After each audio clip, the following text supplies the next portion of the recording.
Good morning. I'd like to welcome you all. My name is Ananta. This is Maria, and we're very honored to have you all join us, whether in person or through cyberspace. We have many guests at the Expanding Light this weekend, so welcome to all of you also. We're glad you could join us. Our topic this week is Ego, Friend or Foe. This is from Rays of the One Light by Swami Ananda. Truth is one and eternal. Realize oneness with it in your deathless self within. The following commentary is based on the teachings of Paramahansa Yogananda. Jesus Christ began his Beatitudes with the words, "Blessed are the poor in spirit, for theirs is the kingdom of heaven." To be poor in spirit in such a way as to merit the kingdom of heaven doesn't mean to be poor-spirited.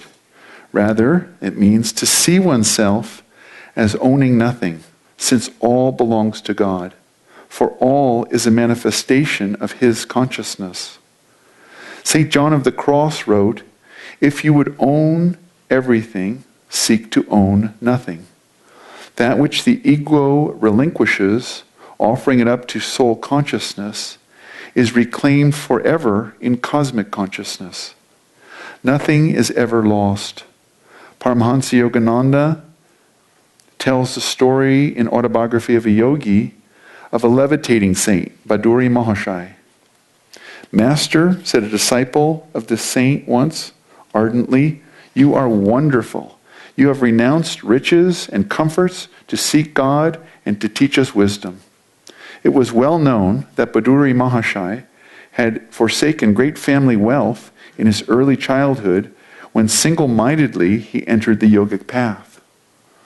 "You are reversing the case." The saint's face held mild rebuke. "I have left a few paltry rupees, a few petty pleasures, for a cosmic empire of endless bliss. How then have I denied myself anything? I know the joy of sharing the treasure. Is that a sacrifice? The short-sighted worldly folk are verily the real renunciates. They relinquish an unparalleled divine possession for a poor handful of earthly toys." The Bhagavad Gita in the 3rd chapter states, "All things are everywhere by nature wrought, in interaction of the qualities. The fool, cheated by self, thinks, 'This I did, and that I wrought. But ah, thou strong-armed prince, a better lessoned mind, knowing the play of visible things within the world of sense, and how the qualities must qualify, standeth aloof even from his acts.' Thus, through the Holy Scripture, God has spoken to mankind.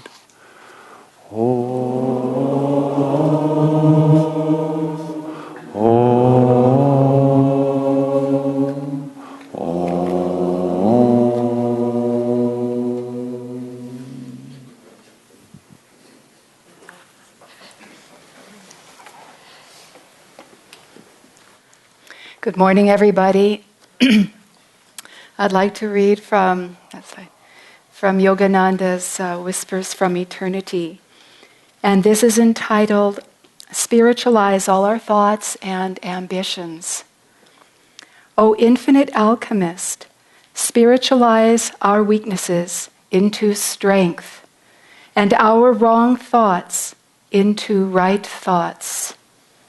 Grow thou a flower of divine understanding from every seed of activity. With the magic wand of foresight given by thee, teach us to transmute the ugly imps of selfish ambition into fairies of all serving, noble aspirations. Train, Lord, each stallion of desire to become a champion racing for thine abode. Transform our base ignorance into the gold of wisdom, that it become a liquid stream of spiritual gold rushing steadily to thy shore.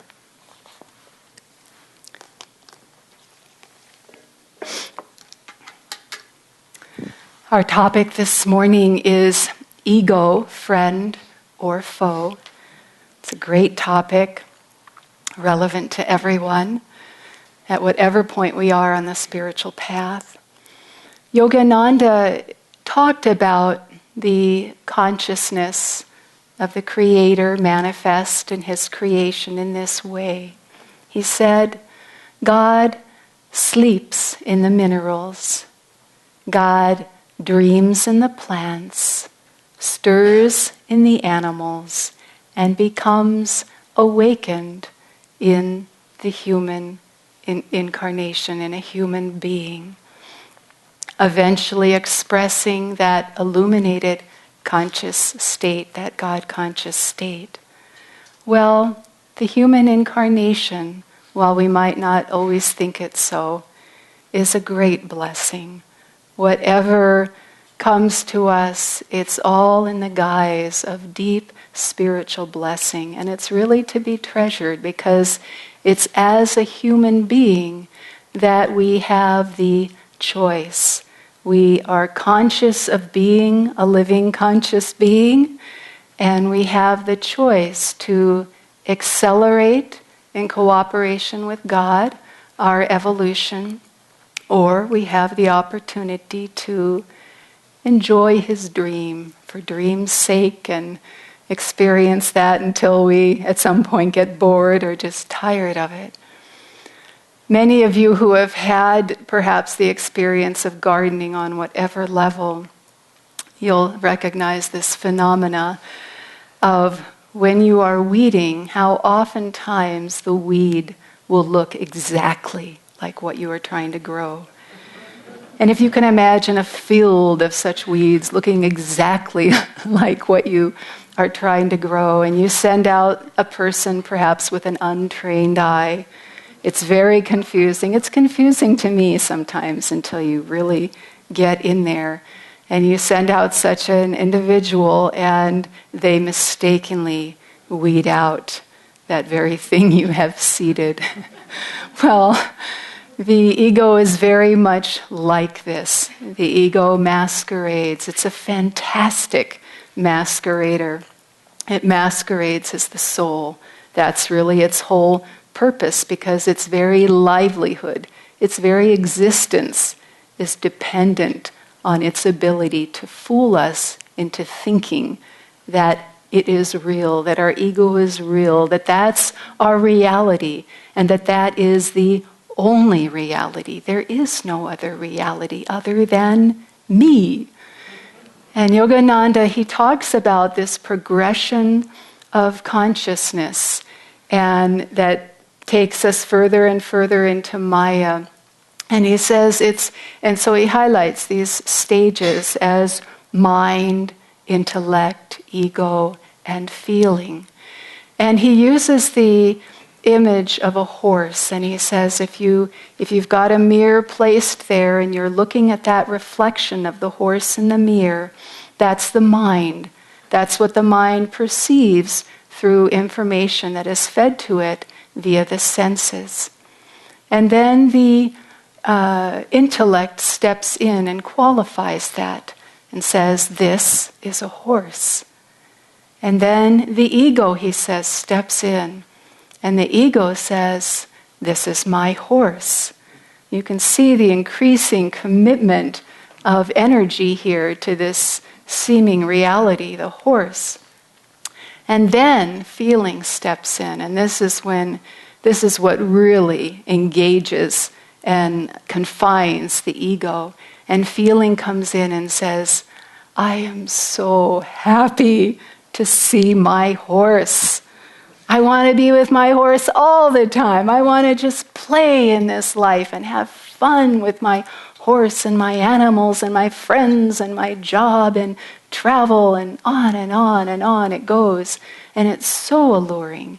It's so convincing. It just reels us in, and it all becomes very personal at that point. It's all happening to us. It's all happening to me. And why is this happening to me? And I am responsible for all of this. And on and on and on it goes. In the life of Lord Krishna, Krishna is one of the incarnations of God. And many, many are the stories, and I'm not going to go into this in great deal more than to say the point. But Krishna's fighting one of the many incarnate evildoers on the planet. And this great battle ensues, and the evildoer he's all but vanquished. He's on his gasping breath. And of course, it's all about Krishna, really, God saving this soul from delusion. So this great battle is going on, and it's almost wrapping up. And finally, the evildoer says to Krishna, "It is so hard to abandon this dread disease. I am smitten by it." And you just, in that moment, he just melts into Krishna's love and is absolved and forgiven and whatnot. But I just thought it was such a great phrase. It's so hard to abandon this dread disease, I. What? I, me, the ego. And Swami Kriyananda, he says, really our only job in this life is to understand that we are not just an ego. That's our job, to understand that we are not just an ego. And the sooner we can relinquish that ego, start that process, our consciousness starts to move closer to the consciousness of the Guru, to the consciousness of the illumined ones. But also as it starts, this fight begins, and we think to ourselves, give it up? Give up my ego? What is going to happen to me? Who am I going to become? Will I cease to exist? Will people notice me? How can I be successful without my ego, without my talents, without my great abilities and all the things that I can do and say and be and everything? And it just on and on and on it goes this way. And for the devotee, it gets even more subtle. Devotees have ego. Disciples have ego. That's what we're here trying to work out and let go of. And it can get very, very subtle. The obvious ones, okay, we can see that. We can see that. But those subtle ones, Swamiji wrote that song, Love is a Magician. And in it he says, I imagined, he's speaking to God, I imagined you didn't care. That's the ego. You're not interested in me. You're not hearing my prayer. You're not listening to my prayer. You're not answering my prayer. And we just keep going on and on and on like that. And if we decide that we want to, okay, I'm going to devote my life spiritually. I take discipleship. I practice the techniques. I understand, as Swamiji says, that there is something more than the ego, and I need to really work at transcending this. If we get that far, we are taking a step to engage in an even greater battle. And we are entering onto that battlefield of life, and we're fighting that tendency of the ego to want to hold it in a box, hold it within boundaries, hold it within a comfort zone. And this is why in the Gita, Krishna's addressing Arjuna. And it's not just at this point, it's many points throughout the Gita. And he addresses Arjuna as strong-armed prince to reinforce that inherent strength of the devotee. This is battle. It is serious battle. And it takes energy. We can't just sort of, life is beautiful. I'm just going to be in God. You head out the door to wherever we serve in the morning, wherever we are, and wham, it just hits. And what responds? Lots of times it's the ego. It's right there. It's not far away. It's right there. It's first responder, and it just comes out, and we can't even help ourselves hardly. And so this great battle, when Babaji sent Lahiri back from the Himalayas, back from the cave, out into the world, he said, be in the world and not of it. He wasn't just saying, just be out there. Devotees will come, and just don't think about the drama very much. Just teach them from the Gita. Give them Kriya. Just be in God. He was saying, be in the world and be not of it. And that takes energy to be present, to be conscious, to be super conscious and vigilant about this sometimes friend, but most of the time otherwise, until we really harness the ego as friend, until we really get it to work with us to go to God. But it takes a tremendous amount of strength. It takes focus. It takes courage to do that battle. And so I wanted to just address some of the things that, it's a subject that could just fill volumes, but just some of the ways in which we can consider and look at in terms of this transcendence of the ego and moving closer to the consciousness of the masters. Yogananda said, banish the thought of body. Banish the thought that you are a body. I was reading the other day in Metaphysical Meditations, and he said, why bind the infinite soul to a bony post of flesh? It was so great. Why bind the infinite soul to a bony post of flesh? Let it go. Let it go already. I just thought that was fantastic. And oftentimes he says in daily life to try something. He says every day try to do something that is difficult for you or something that is new. Maybe you think you can't do it. Maybe you think you don't have the talent for it, the resources for it, the skill level, whatever it is that it takes. Or maybe it's just something you've never even, it's like, I'm not doing that, that's just way out of my league.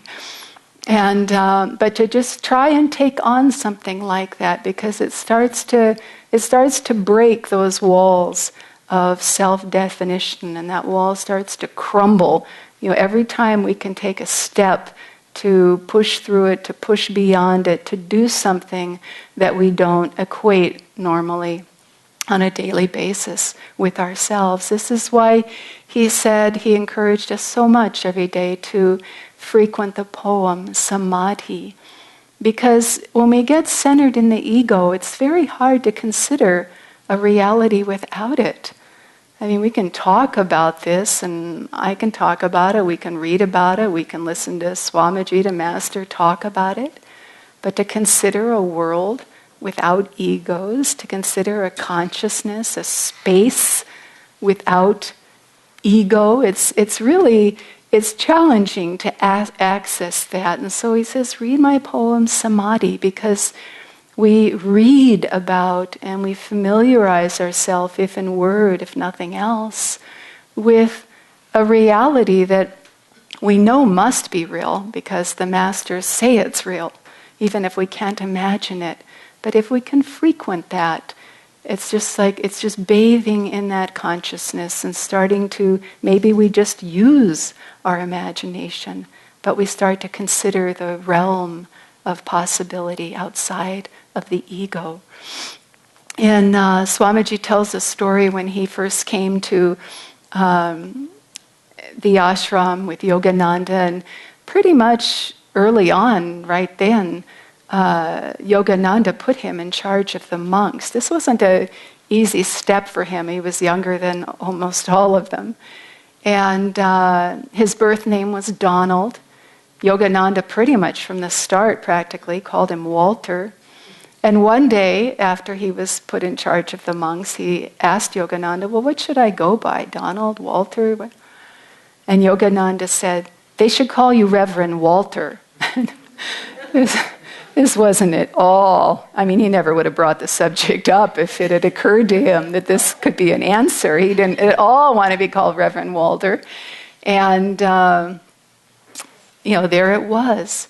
But he said to the monks, he said, okay, I will do this, but you must understand that I am your servant.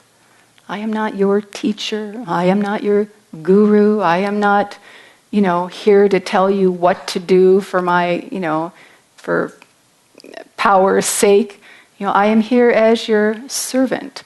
I am here to help you, if I can, in any way possible, to strengthen your spiritual life, to help us together strengthen our spiritual environment and to grow deeper in our relationship with God. And this is probably one of the most profound ways to transcend the ego, is to get into our consciousness this attitude of being servant, of serving others, to not live this life in expectation of some thought about what people owe me, how people need to respond to me, or I'm in such and such a role. I am teacher, I am speaker, I am, whatever. This thought that somehow the world owes us something, and that our position demands that they respond in a certain way, but to rather see ourselves as a servant to others, as someone who can help others. And it doesn't have to be in big cosmic ways, just the little things, that we're all here to help each other. We are all reminders of God to one another, and to see our lives in that way. I know even for those of you who are out there in the workplace outside of an ashram context, I know that if you act this way, if you hold this thought, people will begin to respond to you differently. They'll treat you differently because they'll see you as their friend and not some other ego that wants control or demands the control of others. There's a wonderful story that Swamiji told in his autobiography, The Path, The New Path. And it's about a saint by the name of Namdev. And Namdev lived in a village, a simple Indian village. There happened to be also there another saint. And one day there was this holy festival to which everyone gathered. And at a certain point, this other saint, who was also a potter, and he picked up a little stick. And as the story goes, he used to use this stick. He used it on a regular basis to test his pottery. He would whack it, and his ear was so tuned that he could tell the difference between a pot that was sound and a pot that had a flaw. Maybe a little air bubble, maybe a crack unseen to the eye on the surface, but deep inside, this kind of thing. Well, he picks up his stick and he starts walking around the room and he just starts whacking people on the back.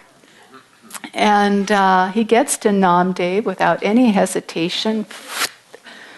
And Namdev is just incensed. He can't believe it, thinking to himself, I'm this man's equal. What is he doing?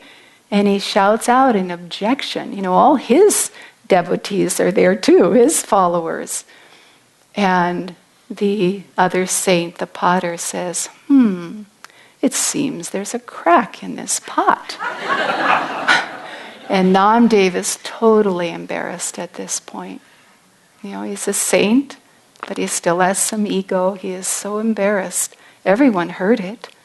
And he goes away, and he goes to the temple, and he prays to Krishna, that's the incarnation of God that he communes with daily. And he meditates and prays every day with Krishna. He experiences this great bliss. And he goes to Krishna, how could you do this to me? In front of everybody. You pointed out some flaw. How could you do this when all of my students are there? And Krishna said, Namdev, I can't help it. There is a crack in your pot. And Namdev prostrates himself on the floor and he says, forgive me, Lord. What must I do? And he says, you must go to your guru. And Namdev says, but I come to you every day. And Krishna says, that's my law. You must go to my guru. Only he can lead you through your path to salvation. So Namdev says, at least tell me where he is. So Krishna tells him, and Namdev heads off to some neighboring village. And he gets there. First person he meets, he inquires of that person, do you know where so-and-so is? That lunatic? You want to talk to that lunatic? Oh, he's crazy. No one would want to spend any time with him. And the man just walks the other way. And Namdev continues on. The next person he runs into, can you tell me where this man is? He's crazy. He's totally crazy. But you're going to find him probably down there at the temple. He spends most of his time there. Go if you want. And Namdev goes, and he goes into the temple. At first he sees nothing. And then, much to his horror, he sees sprawled on the floor this disheveled, unkept figure of a man. Old man in rags, just sprawled on the floor. And what's worse is his feet are resting on the Shiva lingam, which is Shiva incarnate. It's the symbol of the Lord in the aspect of Shiva. So this is totally blasphemous. This is the worst possible offense. And Namdev is beside himself. And he shouts at the man, how can you do this? How can you treat the temple and this lingam in this way? And the man says, oh, I'm so sorry. I didn't think. He said, I can't, I'm too old to get up and move. I'm exhausted. Go ahead, move my feet. So Namdev goes over to him. He picks up his feet and he moves them quarter turn, half a turn. He sets them down. And right in that place where he sets this man's feet, a Shiva lingam pops up out of the temple floor. And Namdev is not to be stopped. This man, something has to be done about this fellow. And he picks up the feet and he moves them again, a second time, a third time, a fourth time. And finally, each time, a Shiva lingam comes up where he places those feet. And at the fourth time, he realizes what he has done. And he realizes his error and why Krishna, his God, sent him here. And in that moment, he goes into a state of bliss. And he wanders through the countryside without home, without boundary, without identity, just in this bliss state. Finally, weeks go by, months go by, 6 months go by, and he finds himself at the very village where he used to live. And he goes to the temple there, and he hears Krishna's voice calling out to him, Namdev, where have you been? You used to come here every day. You prayed with me every day. How is it you have not come? I miss you. And Namdev says, oh Lord, I know you're teasing me. I am with you all of the time. And then Krishna says to him, there's no crack in that pot. And so Namdev, he saw himself as someone separate. Like that chant we sang this morning, Frozen Sky. We're the vast, infinite sky. Just for this moment, we're a little frozen piece in this human incarnation. But our nature is expansive. Our nature is cosmic. Our nature is the infinite. And when we get centered in the ego, we're centered in a separate reality, our own reality. It's me. It's what's happening to me. It's my problem. It's the way people are treating me. It's the job they've given me. It's the environment I live in. It's my parents who gave me birth. Just on and on. It does not stop. The ego is incredibly creative in creating this illusion that what is inside the box is real. And it's not that this is unreal. It's more that this doesn't even exist. There is no other reality other than me and how I experience the world and how I relate to it. And so if we want to transcend the ego, we have to remember that infinite nature inside our own selves. And Swamiji says, when you sit to meditate, even before you pray, you sit down, you're in your room, you're outdoors, wherever you are, and you sit down and you close your eyes and you try to feel space. Space in front of you, behind you, to the right, to the left, above, below, space. And he says millions of miles of space. Try to feel that extent of space around you, and then try to feel that experience of space inside the little body. And to try to feel that vastness is to start to melt that iron cage of the ego. When Swamiji, also when he was very early on with Master, with Yogananda, Yogananda talked so much to everybody, but also to Swamiji. He was intellectual by nature, a deep devotional side, but it hadn't really been brought to the fore. And Master talked about devotion, and Swamiji would spend hours and hours chanting. And one of his favorite chants was the one of Rampashad, will that day come to me, Ma, when saying, Mother dear, my eyes will fill with tears. Just saying that would move him, can move one spiritually. And he noticed that in chanting that chant repeatedly, again and again, that it was in fact transforming his consciousness.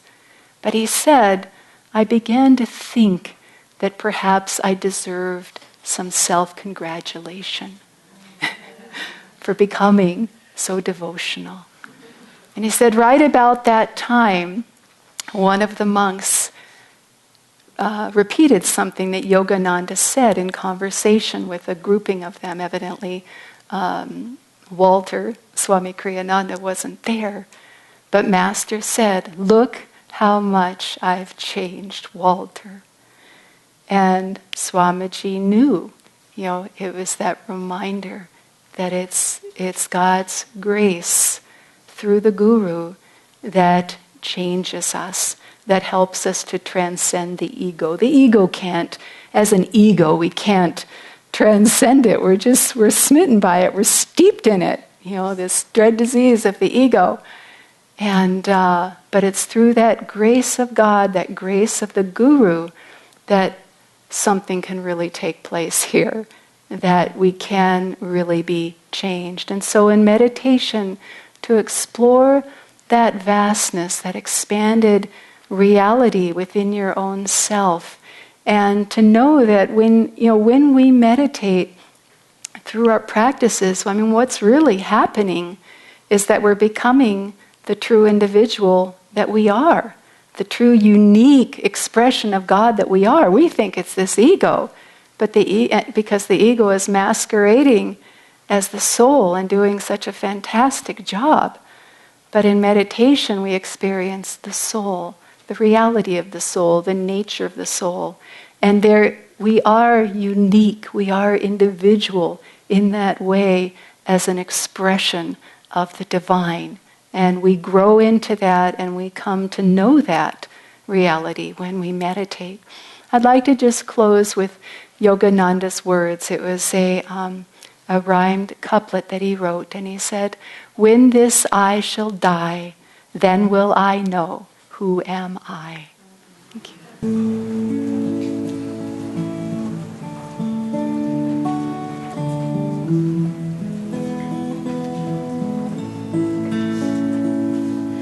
Blessed are the poor in spirit, for theirs is the kingdom of heaven. Blessed are they that mourn, for they shall be comforted. Blessed are the meek, for they shall inherit the earth. Blessed who thirst for righteousness, for they shall be satisfied. Blessed are the pure in heart, for they shall obtain mercy. Blessed are for they shall see God. Blessed are the peacemakers, they shall be called the children of God. Bless those reviled for righteousness' sake, for